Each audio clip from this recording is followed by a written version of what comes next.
FBI Director James Comey taking a lot of heat from both sides of the aisle for announcing that the Bureau will take another look at the Clinton email investigation that blockbuster news broke on Friday afternoon. So former Justice Department spokesman Matthew Miller says this, quote, "Was this information Congress needed to know urgently? Of course not," he says, although we're not sure how he knows that. Tom Fitton, the president of Judicial Watch, says that potentially it's as bad as Comey as it is for Hillary. So what does he mean by that? Let's bring in Bill Gavin, former assistant director of the FBI in New York and former chief executive for the FBI in New York, Miami, and Denver. He knows his stuff. Bill, good to see you this afternoon. Thanks for being here tonight.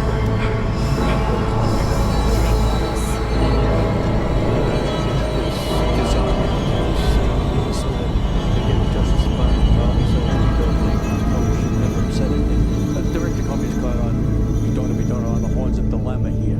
If he didn't come forward and say something and it has such a dramatic effect in the future, he'd have been criticized for that.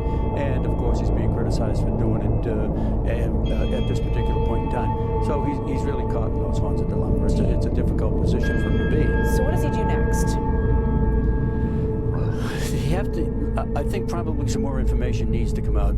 What he did by that letter, Martha, I believe, is he just exposed the tip of the iceberg, a structure of which he already knows the breadth and the depth of as a hazard in this election process. And so he's going to have to do something with that, maybe come up with some additional information. I think we all have to remember that when he appeared in July, there's been 3.5 months since that appearance. Bureau hasn't exactly been sitting on their hands waiting for something else to happen. I think that this investigation has been going on. True, some new information has come to light with the exposition of the documents from Huma's computer. Right. I can only see disaster for Huma in the future with the way the Clinton machine operates with the denial and deception. I can see the problem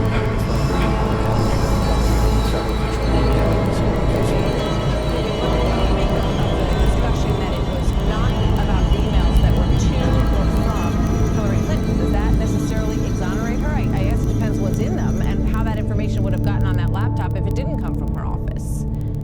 Well, I don't know. That's a difficult thing to answer, and perhaps that's not totally true. What I look at is that maybe some conversation between Huma and Hillary occurred where they discussed the real problem that they had at hand and were, if you can believe this, candid with Hillary. If they were candid with some information about what the problem really was, then I think there's some problem for all of them. Donald Trump had this to say about Huma Abedin earlier today in Golden, Colorado. Let's play that. Huma's been a problem. I wonder if Huma's going to stay there. And I hope they haven't given Huma immunity, because it seemed that everybody that walked down the sidewalk got immunity. I hope they haven't given Huma immunity, because she knows the real story. Bill, your thoughts?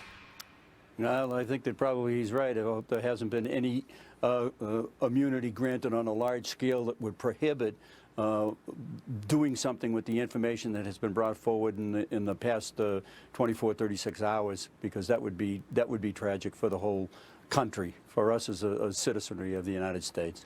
Well, what do you think? I'm just curious what you think the best thing for Jim Comey to do right now. We just talked about the possibility of impaneling a grand jury right away and putting this information in their hands.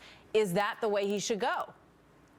Well, I think the bottom line is I think we have to understand that the investigation goes where it goes. He cannot impanel a grand jury. He can only recommend that his investigation goes to the Justice Department and that they impanel the grand jury and present the material to the grand jury. He doesn't have the ability to impanel a grand jury. Right, obviously. So he can recommend that they impanel a grand jury. You know, the crazy thing is that when you look back at this and the relationship with Loretta Lynch and her meeting with Bill Clinton on the tarmac, which you know, forced her to have to move herself off the case and put the decision about whether or not to move forward and indict in the hands of Jim Comey. So now he's, you know, getting all this criticism for going around her, I guess, to some extent, and forwarding this memo to to members of Congress and cutting out the Justice Department. He's in trouble with them now. What do you think about that? Sure he is, and I think we have to remember that what he said before Congress and what he said in both public and the private audiences is that prior to that conversation or the press conference he had in July, he never contacted the Justice Department. He told Loretta Lynch he was going to have that news conference, and when she asked him, "What are you going to talk about?" he said, "You'll have to tune in to find out what I talk about." It's a little bit difficult to understand all the dynamics here, but I'm sure that it's something extremely serious, or he wouldn't have come out with this letter to the congressional committees. And we all have to, I guess, take a step back and see what's going to happen from this point on. I mean, he has to do his independent investigation and present that evidence to the Department of Justice and see where it goes from there, would be what most people would expect. Bill Gavin, thank you very much. Good to see you, sir. Thanks, Martha. My pleasure. Here to talk about this, Dan Henninger, deputy editorial page editor for the Wall Street Journal. Where to begin here, Dan?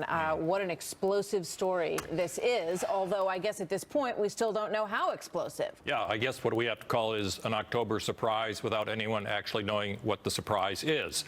And so we're left with nothing but the politics, raw politics. And I have to tell you, Martha, I'm a little bit surprised at the Clinton campaign's reaction to all this. This has clearly thrown them on the defensive, and they kind of feel they've been on the offense running against Donald Trump. They feel they've been taking leads in some of these battleground states.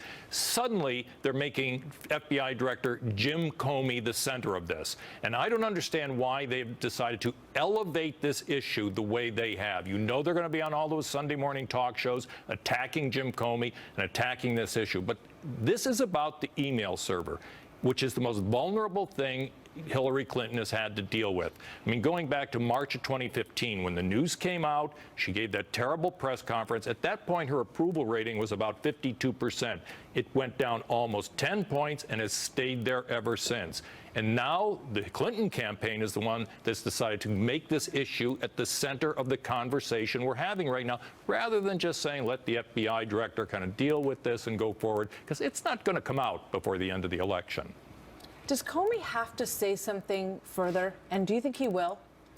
I don't think he will. I mean, look, for them to say that Director Comey should explain to the American people what he is talking about basically reduces the FBI to WikiLeaks. Clearly, this is about emails between Umar Abedin and Anthony Weiner, and I do not think that the FBI should be in a position where they're simply dumping raw material out there before they have taken a close look at it.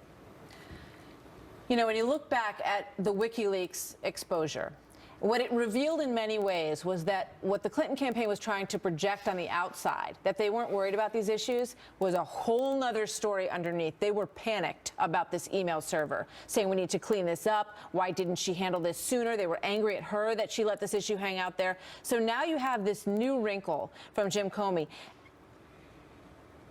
And the optics of it are that they are exasperated, that they are panicked. That's what we're seeing so far. What are they going to do on Monday? Well, I think they should be panicked. Look, whether this came out, Director Comey told Congress that his investigation into Hillary's email server was completed. Not only was it completed, but they gave Cheryl Mills and Heather Samuelson, her lawyers, immunity and agreed to destroy their laptops. It was incredible. Extraordinary. And no grand jury. No grand jury. And Hillary Clinton was interviewed at the very last minute for a very short time, and then he came out. I mean, he's taken a lot of professional heat for the way he handled this. We should establish that as a baseline. This should have gone to a grand jury. Now Jim Comey's trying to deal with this mess.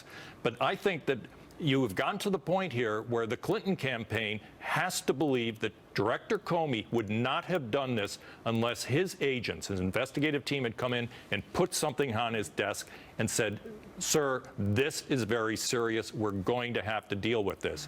And Comey has recognized it as such. But at this point, I don't think he can just walk out in public and dump it into the election. He's got to go through a process. Comey has been playing by his own book here since July, and I think it's probably time, if I were advising him, to impanel a grand jury and let the chips fall where they may eventually. I would imagine that is what he will do. He's been under a tremendous amount of heat within the agency. There's been a lot of people in the agency who were very unhappy with the way this was handled. They believe that the evidence that came forth in the initial investigation did point in the direction of an indictment.